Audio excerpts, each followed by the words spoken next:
Comme dit à l'instant, les serpents, ces prédateurs silencieux, sont mis à l'honneur ce mercredi 16 juillet à l'occasion de la journée mondiale qui leur est consacrée. Initiée dans les années 2000, cette journée dédiée aux serpents vise à interpeller, mais surtout à sensibiliser le public sur l'importance des serpents dans les écosystèmes et leur rôle dans la chaîne alimentaire. Suivons cet entretien avec le directeur général de l'Office national des aires protégées au micro de Anouchka Zongo et Colette Boudou.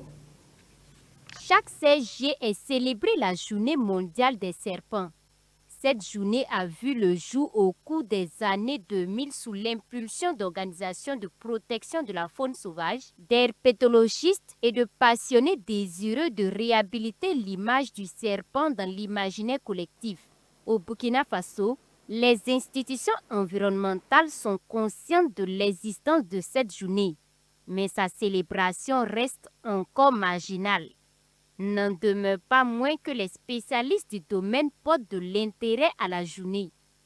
Ces serpents, comme vous le savez, sont des animaux qui sont généralement au corps allongé et souvent cylindriques et qui sont dépourvus de pattes.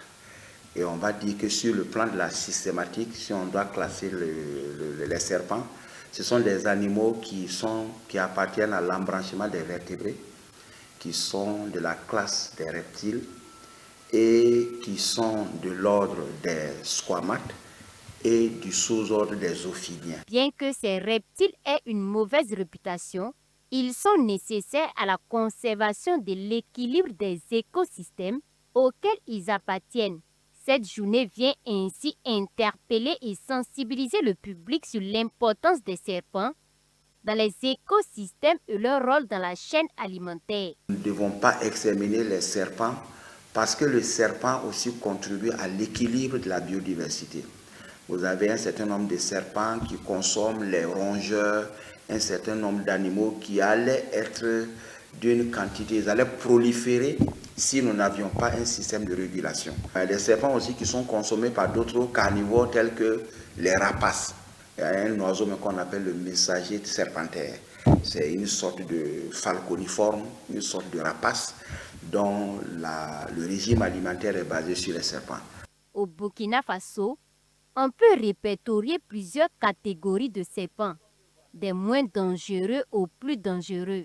On peut les classer à environ 7 familles. Vous avez la famille, par exemple, des élapidés. Cette famille où on trouve les cobras, le cobra noir, le cobra cracheur. C'est ces sortes d'animaux qui peuvent se positionner et qui commencent à cracher le venin. Vous avez également la famille des vipéridés. Ça, c'est le groupe où se trouvent les vipères. Troisième famille, la famille des Atractapicidés. Ces 3 familles sont considérées comme des serpents venimeux. Maintenant, la 4e famille, c'est la famille des Pythonidés. On a encore 3 autres familles qui sont pratiquement inoffensives. En vue donc de protéger et garantir une meilleure conservation des serpents, plusieurs mesures sont prises par le ministère en charge de l'environnement, notamment la loi sur le code forestier. Sur le plan de la réglementation, à travers le code forestier et ses tests d'application, il y a des interdictions d'abattre un certain nombre d'animaux sans autorisation. Et également, si on vous prend avec un python que vous avez abattu, il sera appliqué à votre encontre des sanctions. Les serpents, bien que reconnus comme prédateurs silencieux, restent cependant indispensables dans l'équilibre écologique. Et au directeur général de l'Office national des aires protégées d'inviter les populations à la gestion responsable des serpents. Plutôt que de les éliminer, il est fortement recommandé de faire appel aux services compétents pour procéder à leur capture.